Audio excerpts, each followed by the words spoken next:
misura, ma hanno un altro vantaggio tipicamente, ripeto, che è quello di poter, dato che io sto lavorando sul pannello, inserire magari gli impianti. Quindi l'industrializzazione nell'integrazione impiantistica è tipicamente più spinta sul telaio, mentre un po' meno nel crossland, dove ci troviamo che il cross viene montato in cantiere e rifinito successivamente.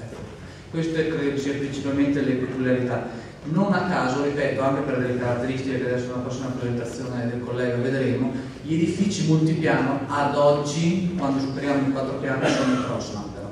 Anche perché è quell'elemento che, come dire, è più versatile per chi si converte al legno, perché si trova a lavorare con una materia nota, è un setto massiccio, non è un elemento in carpenteria che deve essere costruito. Chi utilizza pannelli intelaiati è un carpentiere, parte da un altro tipo di lavorazione, un altro tipo di modalità. Sicuramente